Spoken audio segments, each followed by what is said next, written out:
Beleza, galera? Uma aula rápida aqui sobre genética, parte de genética completa e após genética, embriologia. Para começar aqui, vamos aos conceitos iniciais de locus gênico, onde o gene é encontrado em cada cromossomo, ou seja, cada gene tem um local específico de ser encontrado no cromossomo, que, por exemplo, nesse local é um gene, que embaixo é outro, e outro, em milhões e milhões de lugares. Bem, genes alelos se encontram em cromossomos homólogos, ou seja, cromossomos iguais.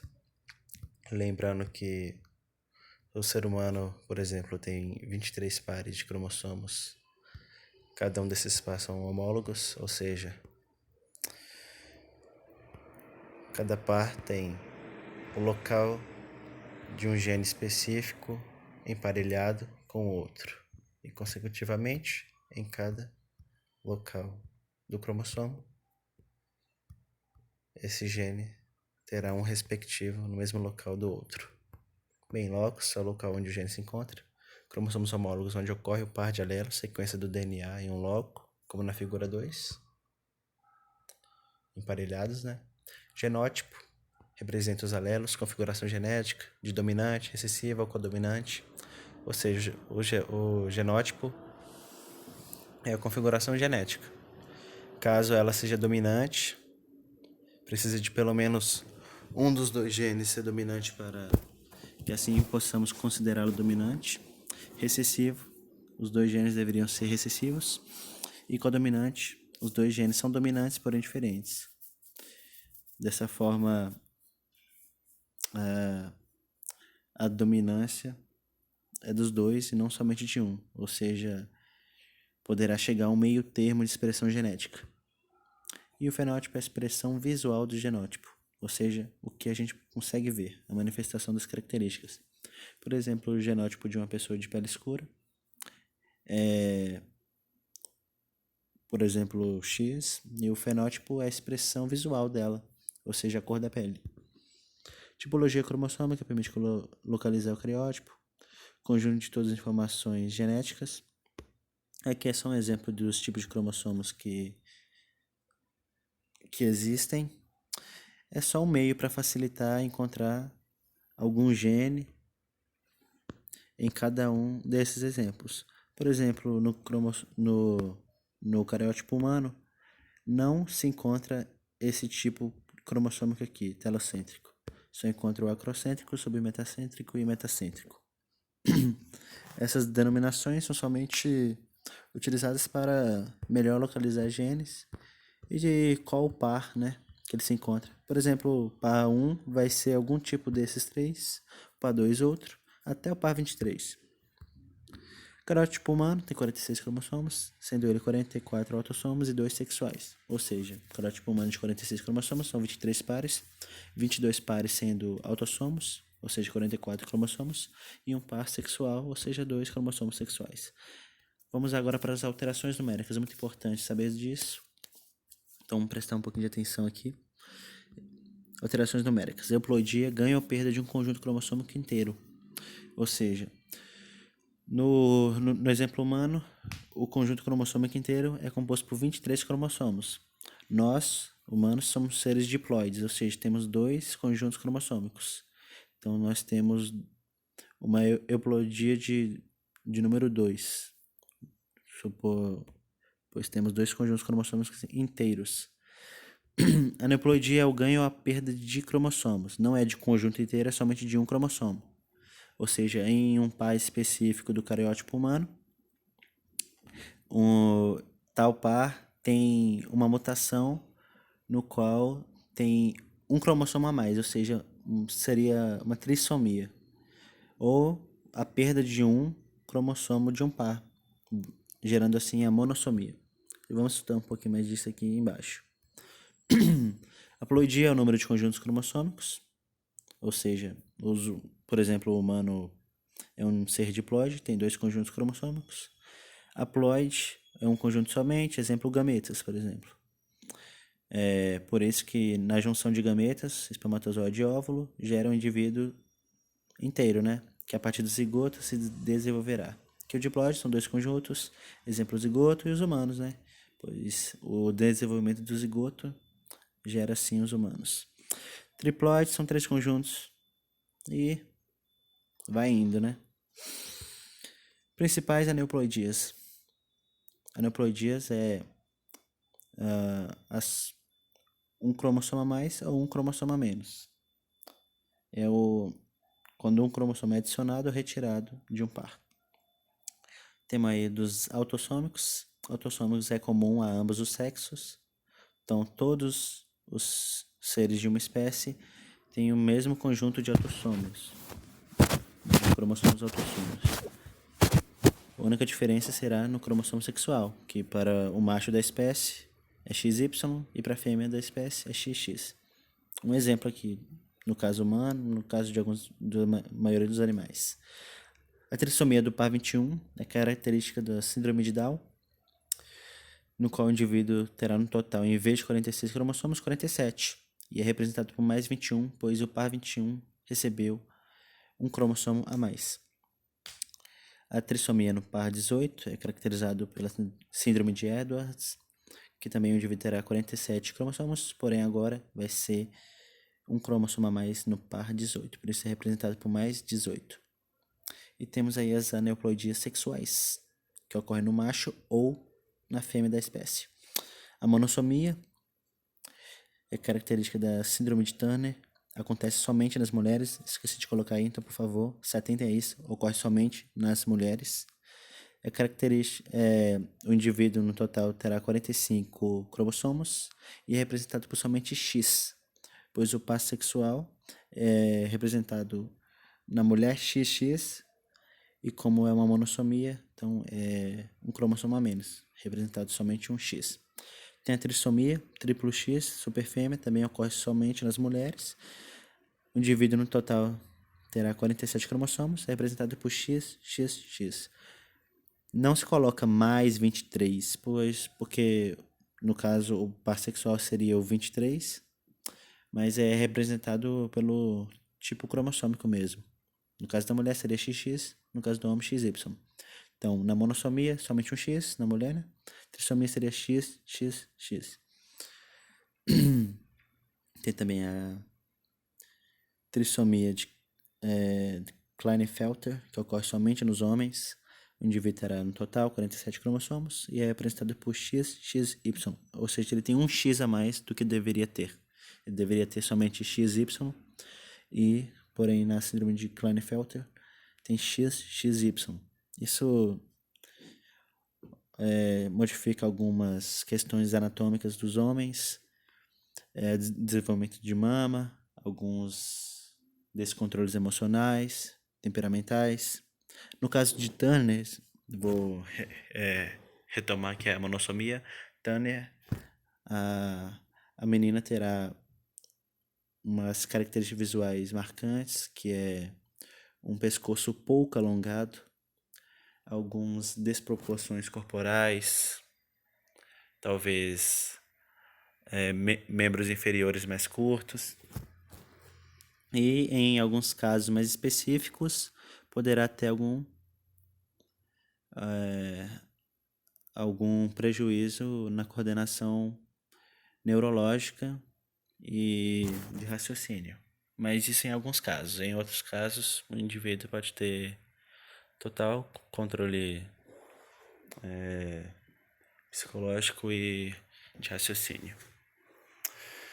No caso da superfêmea, triplo X, mulheres terão um desenvolvimento maior corporal e alterações hormonais bem marcantes. No Klinefelter eu já falei.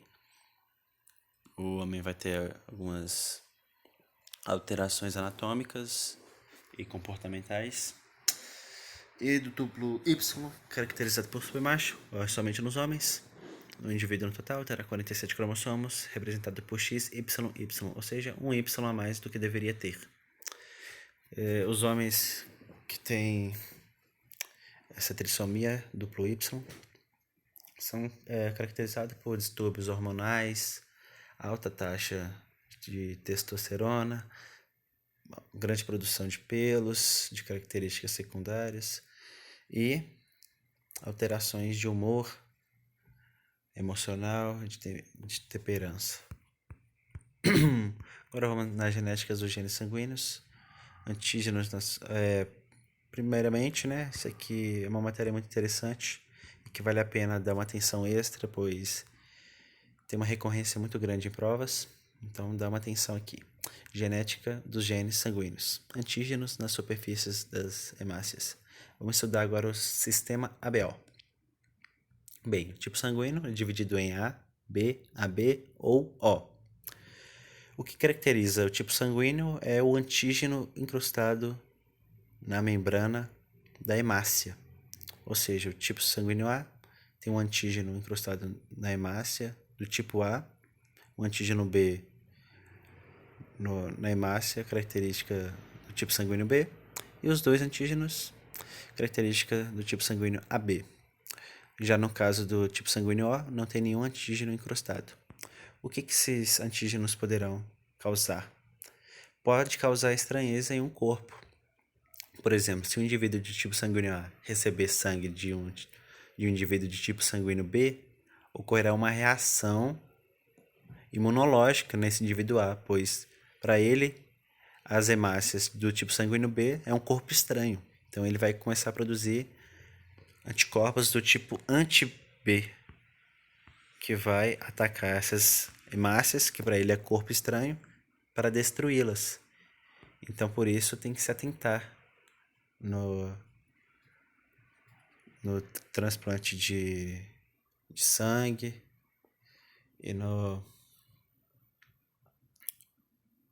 e em casos, né, médicos sobre a doação de sangue.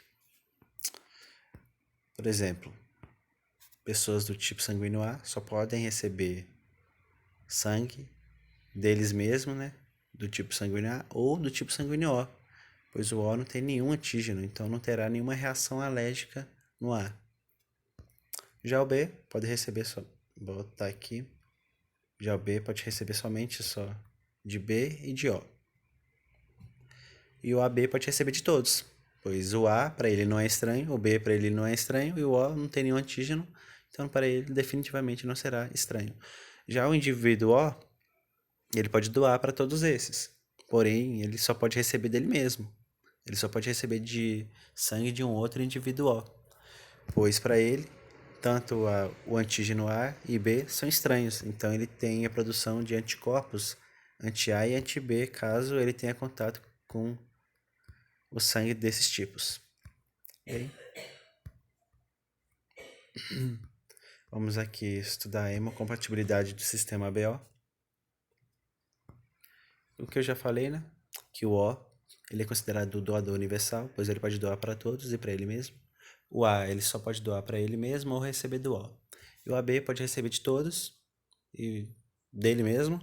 E o B pode receber dele mesmo ou do O. O sistema RH é parecido com o sistema ABO, porém é outro antígeno a ser estudado.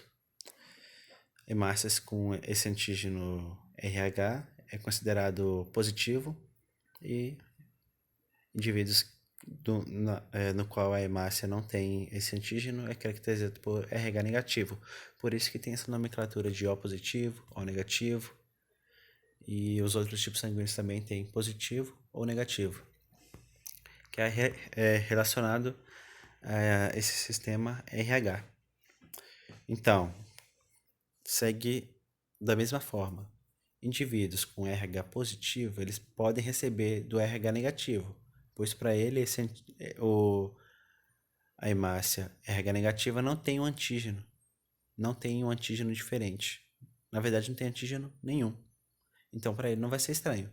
Mas para um indivíduo com RH negativo, receber hemácia RH positivo, aí é estranho. Causa reações imunológicas, pois ele não tem o receptáculo para esse antígeno específico. Então, ele produzirá anticorpos anti-RH.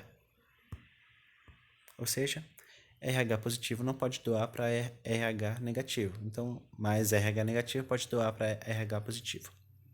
O O negativo, ele é considerado o doador universal total pois ele pode doar para todos, pois ele não tem nenhum antígeno incrustado em sua hemácia, então não vai ser estranho para nenhum indivíduo receber de um O negativo, mas também ele não pode receber dos outros demais, ele só pode receber de um outro O negativo. Se ele receber de um O positivo, por exemplo, terá uma reação imunológica, pois ele não tem o receptáculo RH. Então ele só pode receber de um O negativo também, mas ele pode doar para todos. Por isso ele é considerado doador universal. Já o AB positivo é considerado receptor universal, pois ele pode receber de todo o sistema ABO e de todo o sistema RH. RH positivo, pois ele também é positivo, e negativo, pois o negativo não tem nenhum antígeno, então para ele não vai ser nada estranho. Ele é considerado receptor universal. Vamos estudar aqui a questão da doença hemolítica, muito importante, muito interessante saber.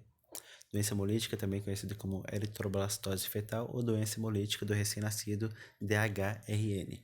Ocorre uma incompatibilidade mãe-feto. Olha, as condições específicas só ocorrem nessas condições, em qualquer outra condição diferente não irá ocorrer. Nessas condições específicas, a mãe tem que ser RH negativo obrigatoriamente, o pai RH positivo e o filho RH positivo. No parto irá ocorrer o contato do tipo sanguíneo RH positivo do filho com o da mãe RH negativo. Desse modo, a mãe desenvolverá anticorpos de defesa para o RH positivo. Atenção, no parto vai ter um contato sanguíneo entre o filho e a mãe. O filho vai ceder hemácias RH positivo para o corpo da mãe. Então, o corpo da mãe, no contato com esse RH positivo, vai achar aquilo muito estranho, pois para ele vai ser um corpo estranho e vai começar a produzir anticorpos. Então, vai criar uma memória imunológica na mãe. Porém, o filho, ao nascer, ok, tudo certo, não aconteceu nada, pois foi rápido, né, o contato, e a mãe agora tem a memória imunológica sobre esse RH positivo, porque para ela foi estranho aquilo. Já para o filho não foi estranho receber o RH negativo da mãe, pois para ele, como não tinha problema com a compatibilidade RH, para ele não foi estranho, mas para a mãe sim. Então ela vai desenvolver anticorpos. Já na gravidez seguinte, caso o filho também seja RH positivo, no procedimento de início do parto, no contato sanguíneo mãe e filho, a memória imunológica da mãe produzirá anticorpos que serão lançados ao corpo da criança, ocasionando em grande destruição de hemácias, hemólise, resultando na morte desse. Então o problema está aí na segunda gravidez. Caso a segunda gravidez o filho também seja RH positivo, o corpo da mãe já terá memória da gestação anterior. Então o corpo da mãe vai pensar o seguinte: nossa, já tem um indivíduo estranho invadindo nosso corpo, mas eu lembro que já tivemos contato com ele. Vamos produzir anticorpos para combatê-lo. E isso vai ser lançado no corpo do filho, no procedimento de parto. Isso vai ser lançado no corpo do filho. Os anticorpos vão invadir o corpo do filho e vão destruir todas as hemácias dele. Então vai acontecer uma grande destruição de hemácias, conhecida como hemólise. Isso pode resultar na morte da criança. Para evitar isso, é necessário acompanhamento médico pré-natal e todas as medidas preventivas para que assim ocorra tudo bem no parto. Ou seja, é muito estritamente recomendável, praticamente obrigatório, que a mãe e o pai façam consultas médicas para saber se há possibilidade de ocorrer essa condição e também prevenir de diversas outras de diversos outros problemas que possa haver na gestação. Então, isso aí é uma questão de saúde, uma questão de prevenção, para que nada de ruim aconteça, para que tudo ocorra da melhor forma possível.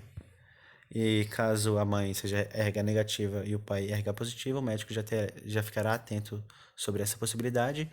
E no primeiro parto da mãe, ele injetará uma injeção, né, que impedirá que o corpo da mãe produza anticorpos. Então ela não vai desenvolver a memória imunológica. Então não vai ter problema nesse parto e nem no próximo parto, que deverá repetir a injeção. Sistema MN. é um sistema de codominância. Esse sistema MN é outro sistema parecido com os demais, porém ele não é muito conhecido e ele também, por motivos que ele não há problemas de hemocompatibilidade com esse sistema, ou seja, um indivíduo M pode receber de um indivíduo N o sangue e não vai causar nenhuma reação imunológica, e o inverso também, e vice-versa. Mas o sistema MN é muito interessante, é muito válido ter conhecimento dele, pois serve como teste de exclusão de paternidade. Por exemplo, uma criança do tipo M, a mãe dela está em dúvida de quem é o pai. O indivíduo que tem a hemácia com o genótipo N, ele definitivamente não poderá ser o pai da criança, pois a criança deveria ter pelo menos pego um desses dois genes N, mas a criança do tipo M só terá dois genes M. Então, o pai dela obrigatoriamente tem que ter pelo menos um M, o que no caso de um indivíduo N não será não será o pai dessa criança. Então, serve como exclusão de paternidade, não de afirmação, mas sim de exclusão de paternidade. Então, por isso é interessante estudar tal sistema, que serve como teste de exclusão de paternidade. Agora, para de herança. Interessante estudar essa parte. O padrão de herança no cariótipo autossômico ocorre em ambos os sexos, ou seja, é uma característica. Caso tenha uma característica a ser estudada, pode ser a cor dos olhos, pode ser uma doença. Se isso afetar o cariótipo nos pares autossômicos, poderão afetar ambos os sexos. No cromossomo sexual X, também chamado de ligado ao sexo, pode também acometer ambos os sexos, pois a mulher tem 2X e o homem tem pelo menos um X e um Y. Então, ambos podem ser afetados. Já no caso do cromossomo sexual Y, nossa, o que aconteceu aqui? Deixa eu dar uma configuração aqui. Voltando aqui. Já no caso do cromossomo sexual Y, é restrito ao sexo, pois somente o homem tem, também chamado de holândrica, só ocorre no sexo masculino. Quando a característica estudada se encontra no cromossomo X, caso recessiva ligada ao sexo, ou seja, caso essa característica seja recessiva, os dois genes recessivos, caso ligada ao sexo, né, ao cromossomo sexual X, a mulher afetada, o pai dela e todos os filhos também serão afetados, já que todos terão X recessivo, pois uma mulher afetada, por esse caso recessivo ligado ao sexo, ou seja, os dois X dela serão recessivos e um X tem que vir do pai. E o pai não tem um X e um Y, então o único X do pai que passou para a filha também é recessivo, então ele também apresentará tal característica. E os filhos também, pois os filhos, o X que os filhos terão, os meninos filhos dela, o único X que eles terão é advindo dela. Então, se ela só tem esse X recessivo, eles também apresentarão essa característica, pois o Y vem somente do pai. É o espermatozoide do pai que define se a criança vai ser um menino ou uma menina. Caso o espermatozoide seja do tipo X, será uma menina. Caso seja do tipo Y, será um menino. Caso dominante ligado ao sexo, também sobre o cromossomo sexual X, o homem é afetado, a mãe dele e todas as filhas também serão afetadas, já que o X dominante estarão em todos. Ou seja, o homem afetado por um X dominante, ele só tem um X e Y. O único X dele advém da mãe, pois o Y advém do pai. Então, se esse X dominante advém da mãe, a mãe também apresentará. Pois por mais que ela tenha o outro X recessivo, o dominante irá sobressair. Então ela apresentará essa característica e todas as filhas também. Pois todas as filhas XX, um X vem da mãe e o X que vai vir do pai também será dominante. Então elas também apresentarão essa característica. Então se atente a isso, Pode parecer um pouco confuso, pode parecer um pouco difícil de raciocinar, mas é só persistir aí, porque isso é muito importante saber e se salientar. Principais características recessivas ligadas ao sexo. Daltonismo e hemofilia, caracterizados pelo X recessivo, bem mais comuns em homens, devido ao fato de terem somente um X no par sexual XY. Caso este esteja afetado, a doença se manifestará. Ao contrário da mulher, que para se manifestar tais doenças necessitaria que os dois cromossomos X fossem recessivos. Ou seja, o daltonismo e a hemofilia são doenças ligadas ao sexo, ligadas ao cromossomo X. Em homens são mais comuns, pois como eles têm somente um X, o X advindo da mãe, caso seja recessivo, eles apresentarão essa doença. No caso de uma menina, para ela apresentar daltonismo e hemofilia, deveria advir 2 cromossomos X recessivos, um da mãe e um do pai. E no caso do daltonismo, quem define se o garoto é daltônico ou não vai ser, no caso, o cromossomo da mãe. Caso ela seja um X dominante, um X recessivo, caso ela mande o recessivo, o garoto apresentará o daltonismo ou a hemofilia, dependendo do caso. Distrofia muscular de Duchenne, DMD, segue semelhante ao caso anterior. Corrigi aí rapidinho. Segue semelhante ao caso anterior, mais comum em homens, por terem somente um X, e mais difícil em mulheres, pois precisariam dos 2 X serem afetados. Também ligado ao sexo, né? Assim como o caso anterior. Nesses 3 casos aqui, daltonismo, hemofilia e DMD, caso a mulher esteja afetado, obrigatoriamente o pai também estará afetado, pois o X que ela recebe recessivo do pai, como o pai só tem somente um X, caso recessivo ele também apresentaria. Só relembrando isso. Caso interessante, traço de DMD na mulher. Ocorre quando somente um X do par sexual é recessivo, o que naturalmente não se manifestaria. Porém, em alguns casos à parte, ocorre a manifestação desse único X em casos do desenvolvimento fetal, o que compromete a musculatura de alguns membros, caracterizando por traço do DMD. Ou seja, isso ocorre em mulheres por terem 2 X. Se um X dela for recessivo e o outro dominante, naturalmente ela não iria apresentar o DMD, pois o dominante é um cromossomo normal, saudável, e o X recessivo que apresentaria a característica. Então, como ela teria um dominante, ela não iria apresentar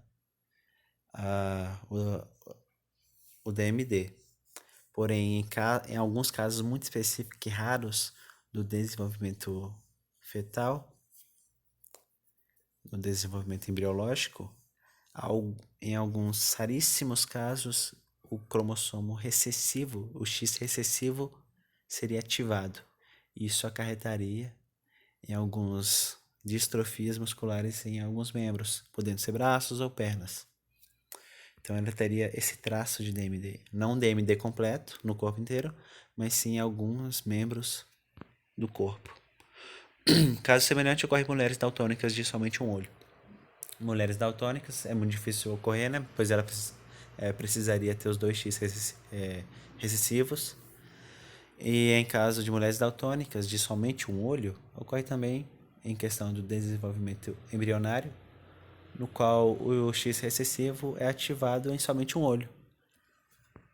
Então ela teria um desses olhos daltônicos. Vamos estudar agora as leis de Mendel. Muito importante também.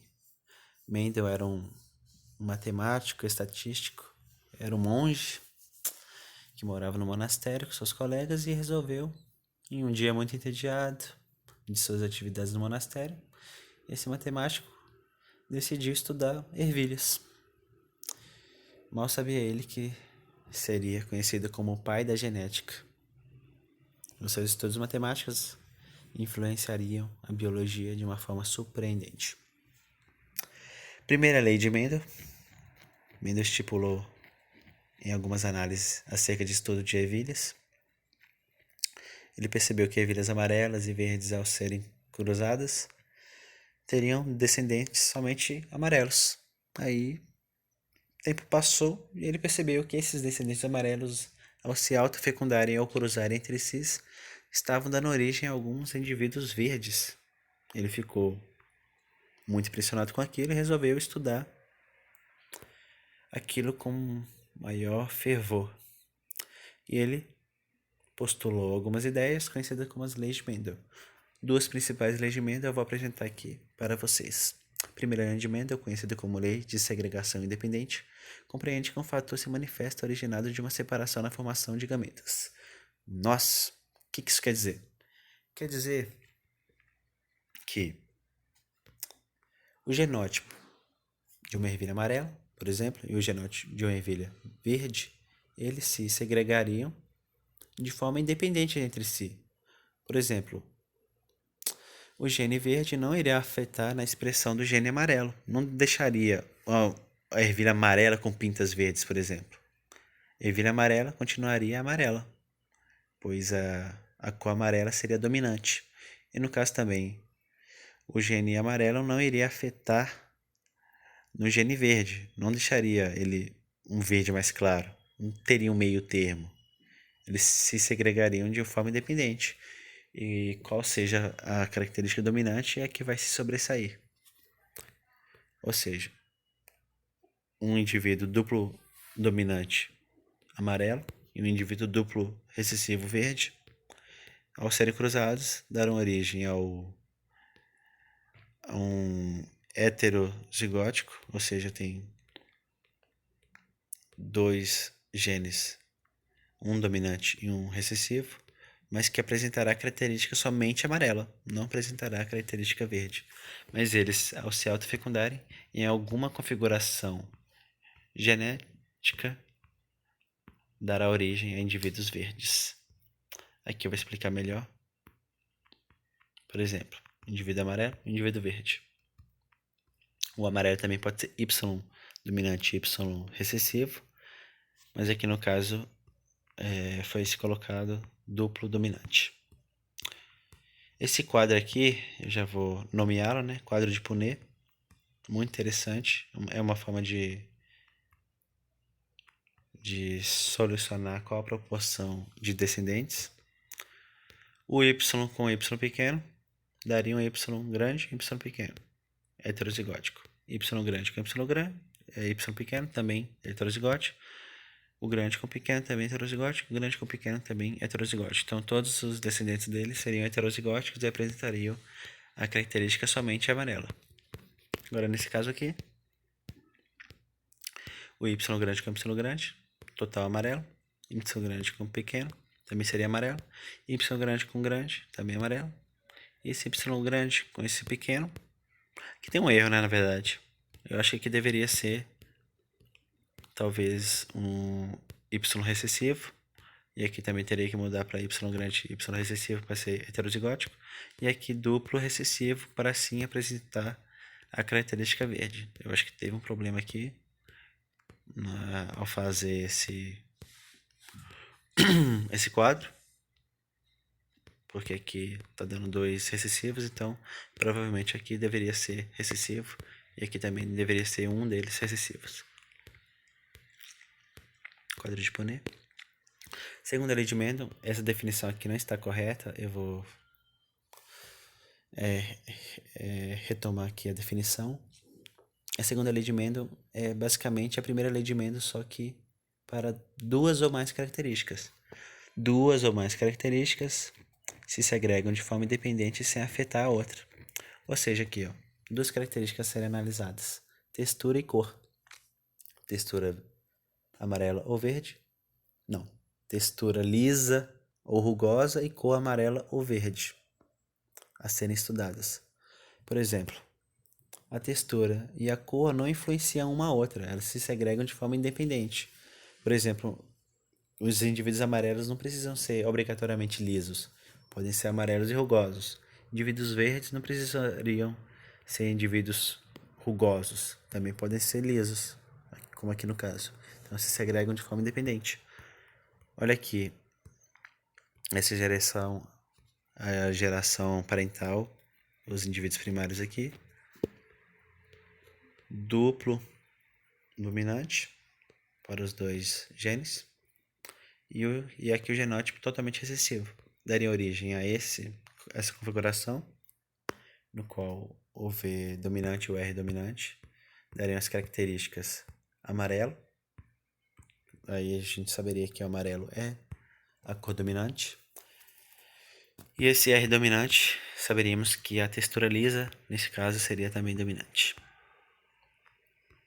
E aqui tem todas as possibilidades dessa autofecundação entre esses indivíduos ou cruzamento entre si. Todas essas possibilidades, todas essas configurações genótipas. Por exemplo, aqui veio um V deste, um V deste, uma Rzão desse e uma Rzão desse. Nesse caso aqui de baixo, por exemplo, nesse aqui, nesse amarelo rugoso, um Vzão desse, amarelo, um Rzinho desse e veio um Rzinho desse, que daria a textura rugosa. Então tem todas essas configurações.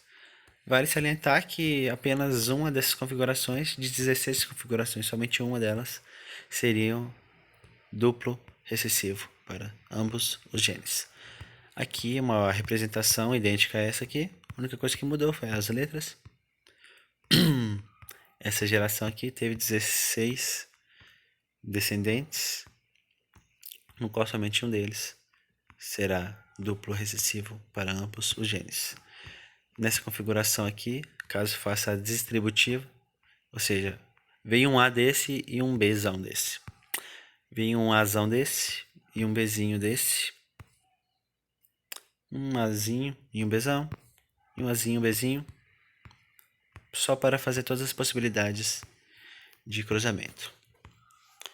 Bem, vale a pena ressaltar a proporção aqui encontrada nesse caso.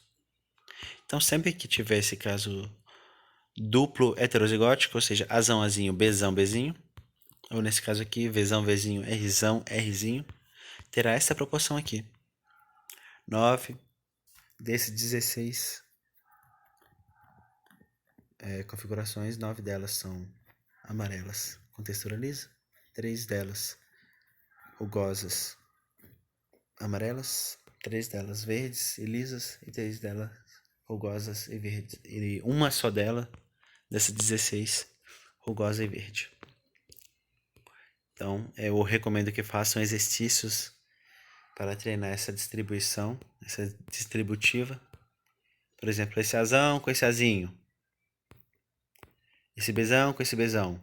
Azão com Azinho seria amarela. Esse Bzão com esse Bzão seria lisa.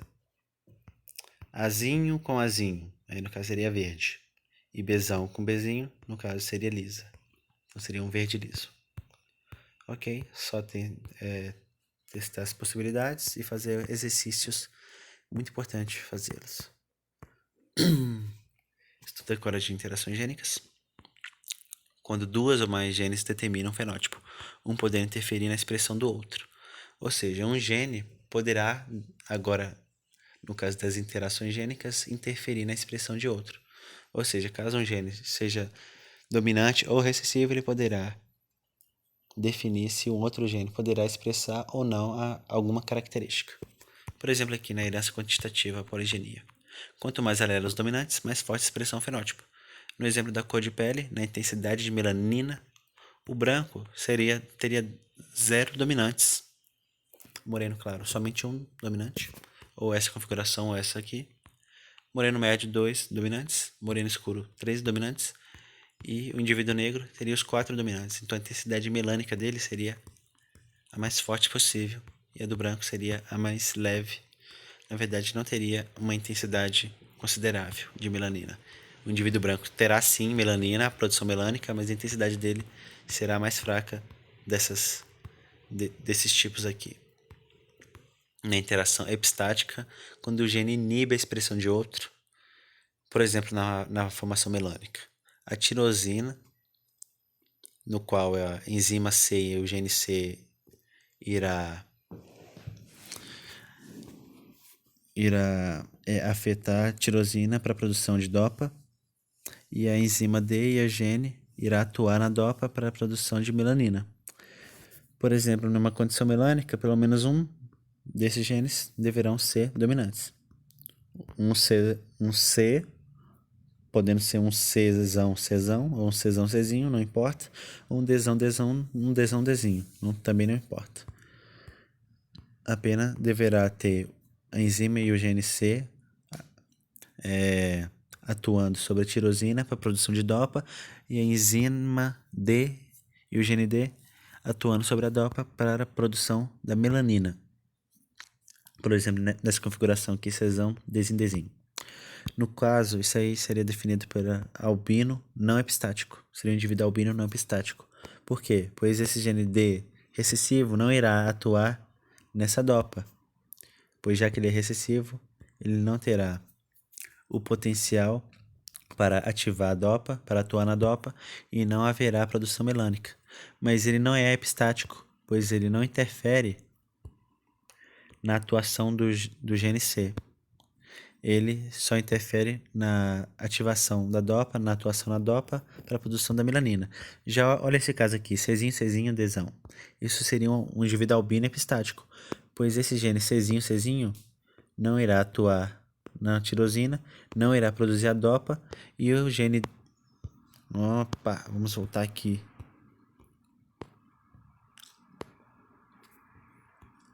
Aqui. No caso de um Czinho, Czinho, não irá atuar na tirosina, não irá produzir a dopa, e esse gene D aqui, por mais que ele seja dominante, ele não terá onde atuar, pois a dopa não foi produzida. O gene C não atua na tirosina, não produziu a dopa, e esse gene D não terá onde atuar.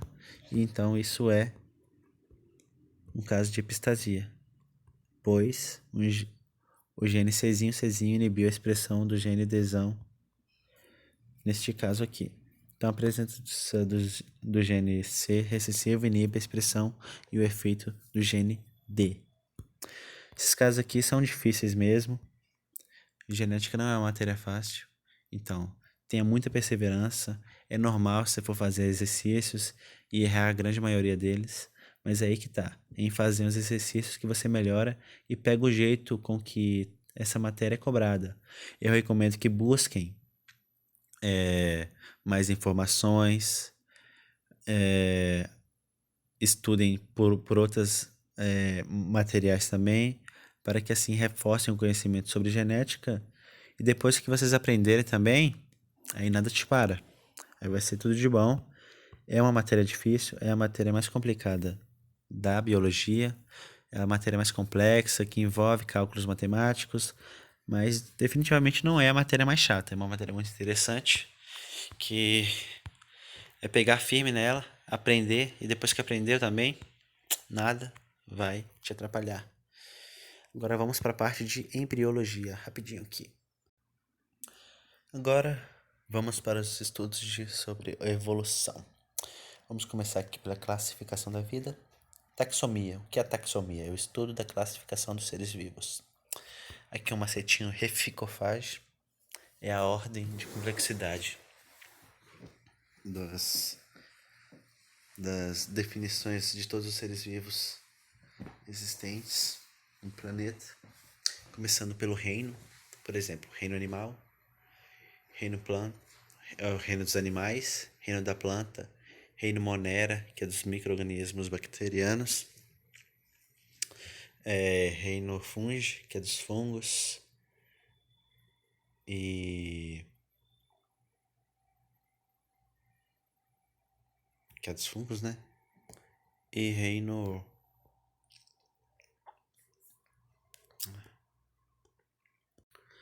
Bem, voltamos aqui agora com os estudos sobre evolução. Vamos começar com a classificação da vida. O que é a taxonomia? O estudo da classificação dos seres vivos.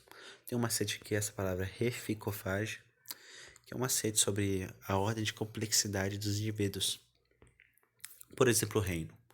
Tem reino animal, tem reino das plantas, tem 5 reinos aí. No caso do animal, tudo isso aqui é uma ordem de complexidade até chegar na espécie. Por exemplo, um animal, fila dos cordados, classe dos mamíferos, ordem dos primatas, família dos hominídeos, o gênero Homo e a espécie Sapiens. Seria, no caso, o ser humano. E são milhares e milhares e milhares de espécies que existem no planeta, com diversos gêneros, famílias, ordens, algumas classes, poucos filhos e somente um reino, que seria o animal. No caso, todos os seres vivos são divididos em 5 reinos.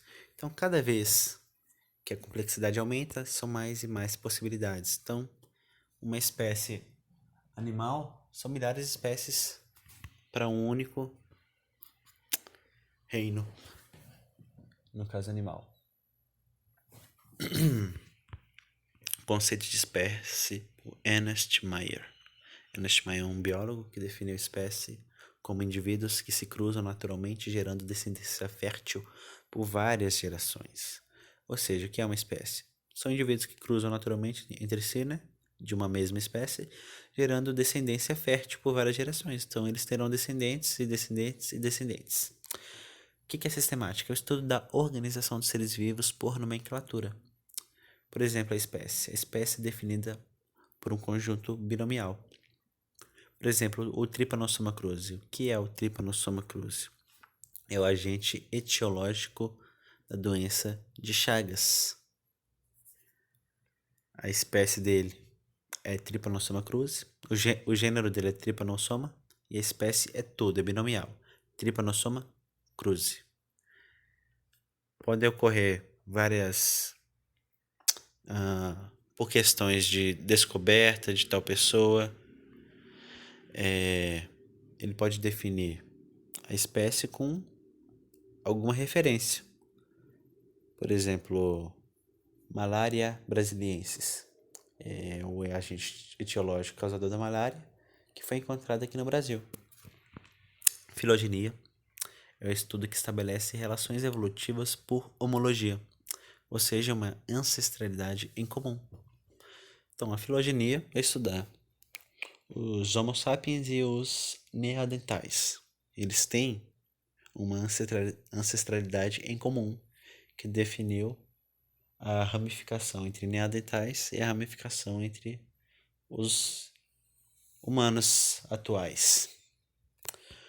Então, a filogenia estabelece relações evolutivas por homologia, ancestralidade em comum.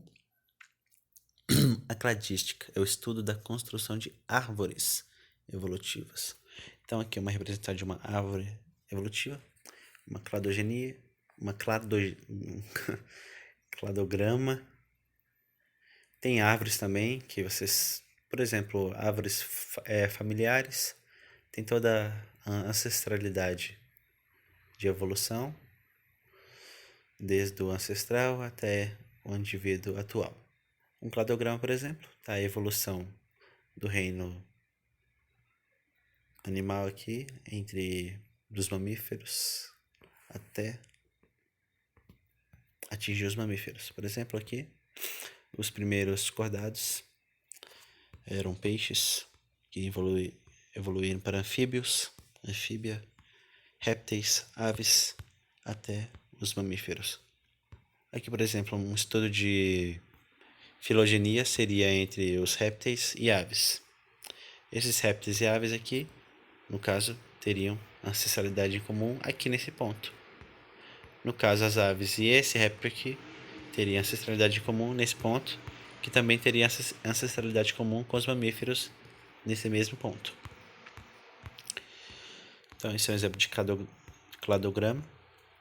Agora vamos estudar tipos de evolução: anagênese e cladogênese. A anagênese são evoluções diretas, ou seja, uma evolução linear. O mesmo indivíduo evoluiu pelos seus descendentes até chegar em um indivíduo com alguma característica diferente. Mas a cladogênese é evoluções ramificadas. Um ancestral em comum ramificou em 2 diferentes tipos, diferentes espécies de borboletas aqui nesse caso. Um ancestral origina várias espécies, e no caso da anagênese, uma evolução linear, e cladogênese ramificada. Vamos descer aqui. Origem dos seres vivos. Agora vamos ao estudo da origem dos seres vivos. É rodeado de teorias. Uma delas é a abiogênese ou geração espontânea. Defende que a vida se origina da matéria bruta. Um dos seus defensores era Aristóteles. Ele dizia que se você juntasse alguns trapos de pano e algumas migalhas de alimentos, dali surgiria do além ratos. A gente sabe que não. Que só surgiam ratos ali, pois eles vinham de outro lugar, e como eles achavam aqueles trapos ali, como eles gostam de esconderijos e de lugares mais escuros, eles se escondiam ali. Então o povo da antiguidade achava que eles surgiam do além, que eles não vinham de outra vida, de uma vida pré-existente, que é no caso do estudo da biogênese. Todo ser vivo surge a partir de outro pré-existente.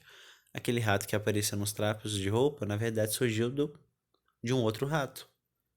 De um casal de ratos que tiveram uma prole, e esse ratinho procurou um esconderijo, achou alguns panos, algumas migalhas de pão e se escondeu ali. Vamos agora para os estudos que definiam a biogênese como a teoria mais complacente e correta. O experimento de Francesco Redi, um defensor da biogênese, ele falou o seguinte: bem, algumas pessoas defendiam a ideia de que a vida surgia da matéria bruta. Eles diziam que a carne, que ali surgiriam larvas. Porém, Francesco Redi, ele em outros experimentos colocou um frasco com carne aberta e um frasco fechado com carne. Ele percebeu que no aberto realmente surgiam algumas larvas de mosquitos, mas isso não era por geração espontânea, advinda da matéria bruta, mas sim porque moscas de fora desse vaso entraram no interior dele e depositaram seus ovos na carne. Por isso que surgiam larvas ali. Então ele cobriu um desses vasos com gás e percebeu que dali não surgiria nenhuma larva de mosquito. E outro experimento que foi mais decisivo para garantir a biogênese foi o experimento de Louis Pasteur, que está todas as etapas aqui bem especificadas. Um caldo nutritivo, ou seja, um caldo com muitos nutrientes, é colocado em um frasco. Esse frasco possui um gargalo em forma curvada. Esse caldo foi fervido e esterilizado. Após alguns dias, o caldo nutritivo continuou livre de micro-organismos, e após a quebra do gargalo, micro-organismos apareceram no caldo. Algumas pessoas defendiam que micro-organismos apareceriam dentro do caldo por geração espontânea. Só que ele mostrou que não. Que só apareceriam micro-organismos ali caso eles estivessem em contato com o ar. Pois eles não sabiam da existência de micro-organismos. Para eles eram seres praticamente invisíveis. Não visíveis a olho nu. Eles não sabiam da existência deles.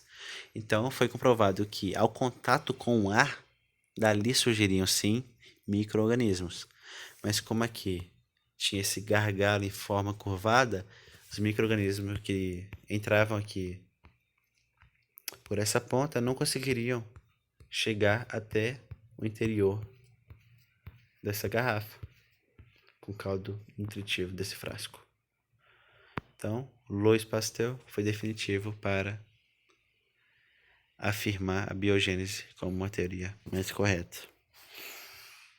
Como a teoria correta sobre a origem da vida.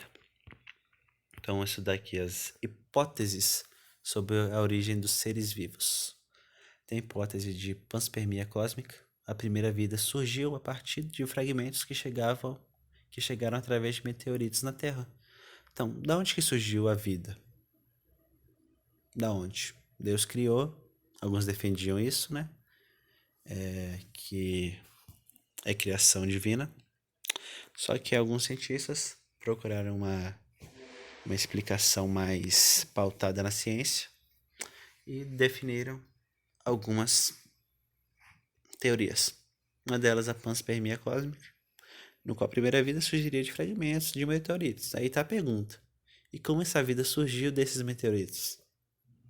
Então é uma hipótese bem ignorada aí, mas é relevante saber sobre a existência dela. E sobre a hipótese da evolução química, de Oparin e Haldane.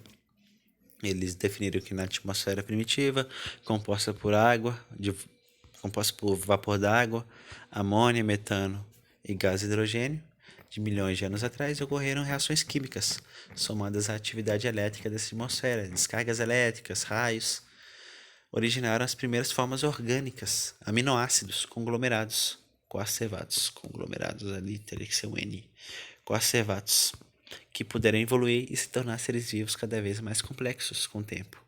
Então, um simples aminoácido conglomerou com outros aminoácidos, resultando em coacervados, e daí surgiram as primeiras formas de vida, que evoluíram, até chegarmos a todas as espécies atuais.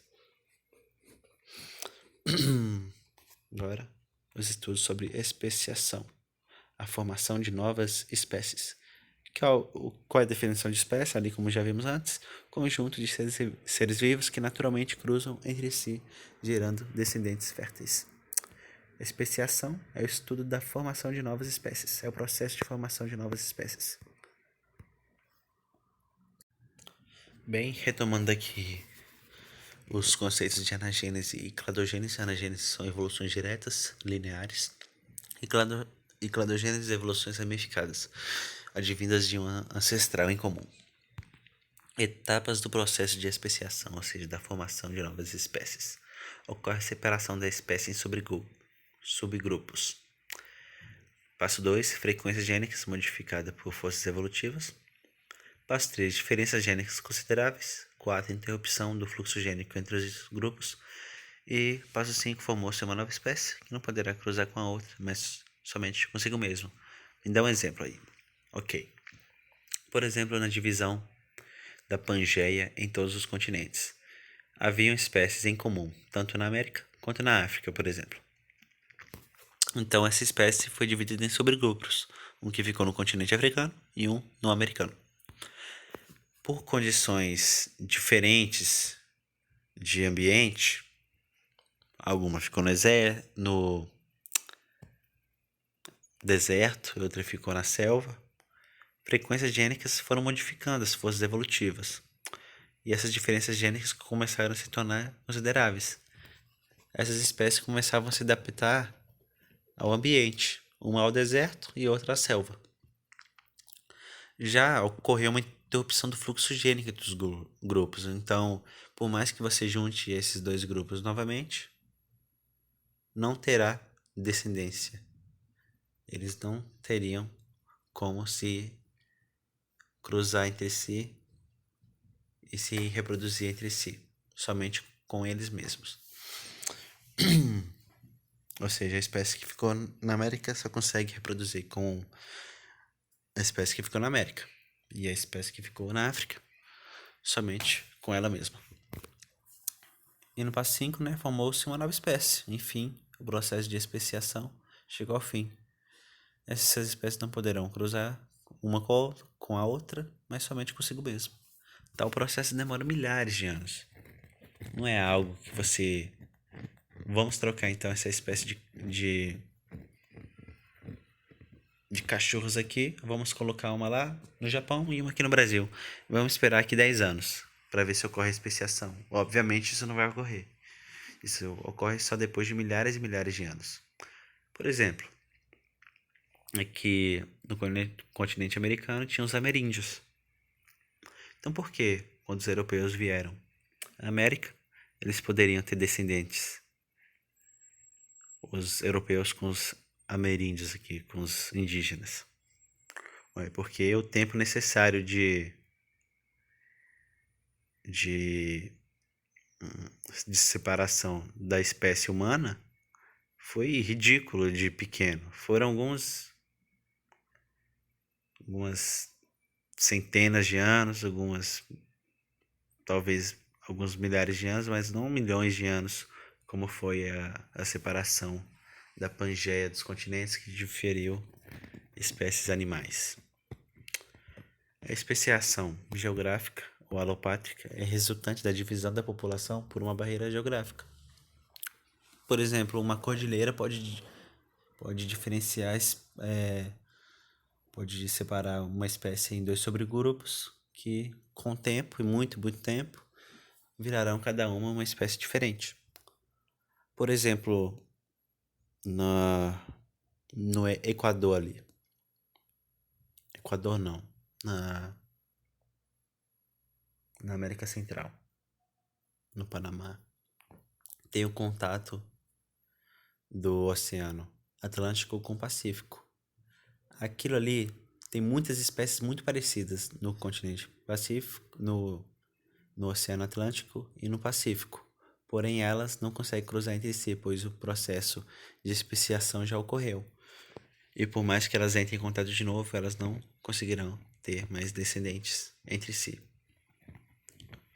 Resultante de uma barreira geográfica, podendo ser uma cordilheira, separando uma espécie em dois subgrupos, ou na divisão, por exemplo, da Pangeia, no qual muitos subgrupos ficaram em continentes diferentes, causando assim uma especiação em larga escala.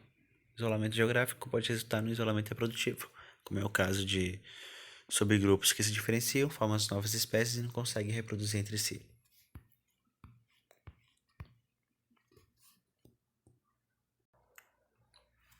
Agora aqui vamos para a parte de irradiação adaptativa. Então, primeiramente, temos que ir aqui, né? A última coisa que eu falei, o isolamento geográfico pode resultar no isolamento reprodutivo, ou seja, com o passar do tempo, subgrupos isolados terá o processo de especiação, então cada subgrupo formará uma espécie diferente, não podendo cruzar entre si. Aqui um exemplo, uma borboleta dividiu em dois subgrupos com isolamento geográfico, pressões de seleções diferentes, ambientes diferentes, requer adaptações diferentes. Duas raças diferentes formaram, pressões de seleção diferentes, mais pressões, né, para diferenciar as características dessas duas borboletas, desses dois subgrupos.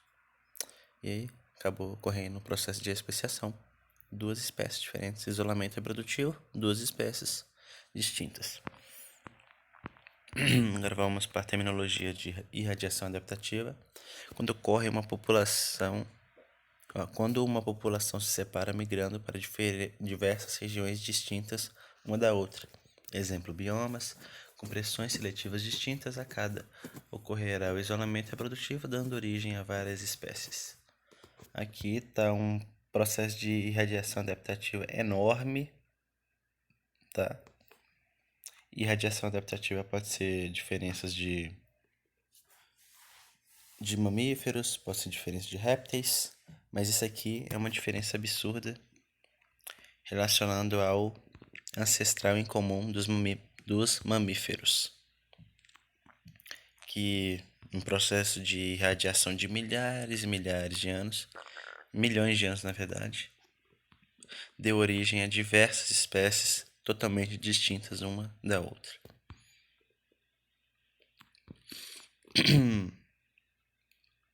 Aqui a imagem. Agora vamos para o que são órgãos homólogos.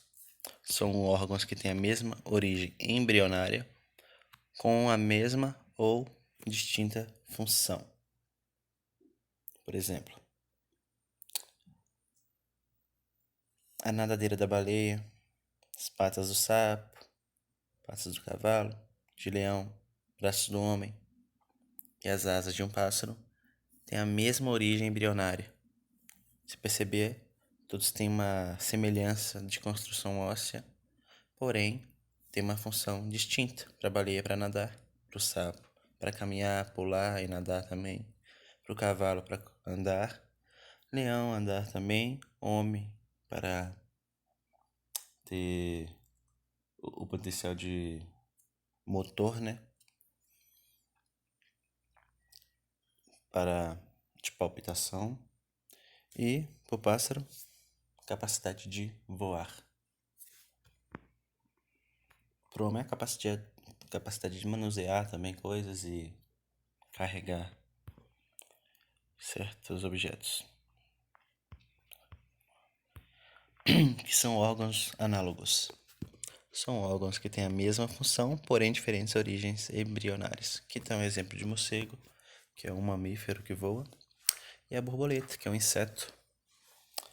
Os dois têm asas, mas a origem embrionária é totalmente diferente. O morcego, por exemplo, tem ossos. A borboleta não. Tem origem embrionária totalmente diferente. Mecanismos de isolamento reprodutivo. Tem os mecanismos presigóticos, que ocorre o isolamento de habitat ou espacial. Indivíduos de espécies diferentes podem selecionar lugares distintos para viver. Por exemplo, leão e tigre. Em um passado bem longínquo, eles faziam parte da mesma espécie, mas por irradiação adaptativa, por processo de especiação, os dois se diferiram muito a partir do momento que eles não podem cruzar entre si, de forma natural pelo menos. Isolamento sazonal, quando o período de acasalamento de duas espécies são em épocas diferentes. Exemplo, todos esses isolamentos aqui, isolamento sazonal, comportamental e mecânico, são isolamentos de mecanismo presigótico, ok? Eu só falei o presigótico, a definição dele, mas também tem essas classificações aqui. Isolamento sazonal, quando o período de acasalamento de duas espécies são em épocas diferentes. Exemplos, plantas de uma mesma região que amadurecem em estações diferentes, impossibilitando que assim que espécies de estações diferentes possam cruzar e ter descendentes. Isolamento comportamental, quando indivíduos de espécies diferentes não exibem o mesmo cortejo pré-acasalamento. Exemplo, pavões têm seu próprio rito. Você não vai ver um pavão e uma galinha cruzando. Eles têm totalmente... São espécies diferentes, têm comportamentos diferentes, têm rituais diferentes de acasalamento. Isolamento mecânico. Diferença de tamanho e órgão reprodutivo que impedem a copulação. Exemplo, pincher e dog alemão. Em condições normais, eles não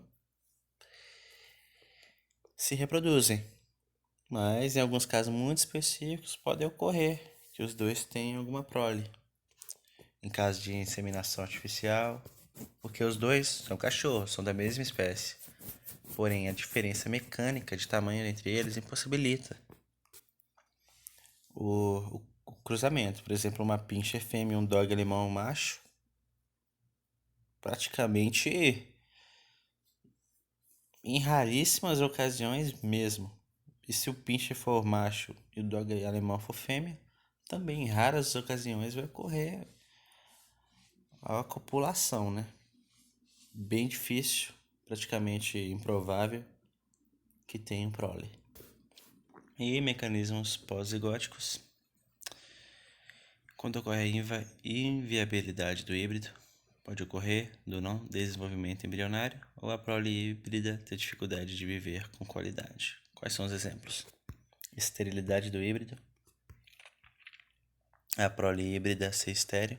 Exemplo, ego e jumento tem como prole o burro ou a mula, mas o burro e a mula são estéreis, ou seja, não podem se reproduzir. Esse é um mecanismo pós-zigótico, pois ocorre da prole híbrida ter dificuldade de se reproduzir. Lembre-se, nenhuma espécie é mais evoluída que outra. Todas são igualmente adaptadas ao seu habitat específico. Dessa forma, a Terra é povoada por milhares de espécies, que permanecem se adaptando cada vez mais com as mudanças climáticas e de ambiente. Agora, para finalizar aqui, teoria da evolução. Vamos estudar aí 3 correntes de evolução. A de Lamarck, primeiramente aqui. Lamarck defende a ideia de que os seres vivos evoluem pela questão do uso e desuso de seus membros e órgãos. Exemplo: girafas há muito tempo atrás obtinham um pescoço pequeno e, por decorrência da necessidade de alcançar alimentos em árvores, seus pescoços foram se alongando de geração por geração. Lamarck também defende a ideia de que o ambiente influencia diretamente na aquisição de características específicas. Exemplo: ao limitar uma comunidade de bactérias a determinado antibiótico por tempo prolongado, uma pequena parte se adaptaria, se tornando resistente a certas substâncias, por pura necessidade. Ou seja, Lamarck defende a ideia do seguinte: se você praticar muitas atividades físicas de hipertrofia e ficar muito forte, e seu descendente, seu filho, por exemplo, vai ter uma tendência cada vez maior de ficar mais musculoso, e isso vai recorrendo e recorrendo e recorrendo, geração por geração. Isso, na verdade, não é algo que ocorre, porque a questão de hipertrofia é uma questão de atividade física. Se seu filho não praticar nenhuma atividade física, ele não vai desenvolver músculos com grande potencial hipertrófico. Isso depende mais da genética, não somente da questão do uso ou desuso de alguns membros. Aí no caso da girafa, muito famoso esse caso, que o pescoço foi se alongando, geração por geração, até que elas se encontrarem como hoje. E na questão da bactéria, o ambiente de antibiótico influenciaria a bactéria a se tornar adaptável, a se tornar resistente. Essa é a ideia de Lamarck. Agora vamos ver a ideia de Darwin, que de certa forma ela é mais aceita. Não quer dizer que Lamarck está totalmente errado. Em alguns casos, se você analisar, você pode até perceber que, olha, interessante essa abordagem de Lamarck. Não é totalmente utilizável, mas em alguns casos pode ser sim percebida uma certa utilidade.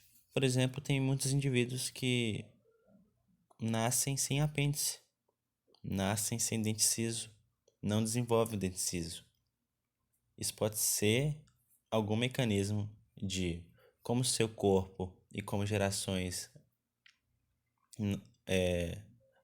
anteriores não estão utilizando tais órgãos, tais membros com muita frequência, o corpo simplesmente não desenvolve eles. Isso pode ser uma ideia aí a favor de Lamarck. Porém, aí, muitos casos e casos a serem analisados. Agora o Darwin, ele é mais aceito, né? A ideia de Darwin. Vamos ver aqui. Defende a ideia de que os seres vivos evoluem por seleção natural, ou seja, o próprio meio ambiente define e delimita quem e quais variações de espécies se manterão em sobrevivência.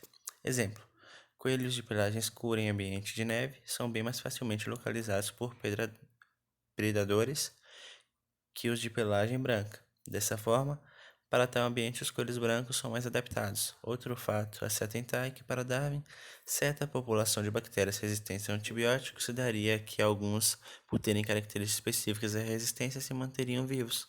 Já os demais, não. Está bem explicado aqui a questão da seleção natural. O ambiente mesmo seleciona quem é favorável ou não. Os mais adaptados seguem e continuam a sobrevivência no ambiente. E a questão da população bacteriana ao antibiótico é o fato de que algumas bactérias têm alguma característica que lhes provém resistividade. E para isso elas se manteriam geração por geração. Já as demais não conseguiriam manter sua vida, parando por aí. Importante, nem Lamarck e nem Darwin tinham conhecimento sobre genética e mutações gênicas. Tal descoberta só foi feita décadas depois, por isso suas explicações se mantêm apenas ao espectro da observação.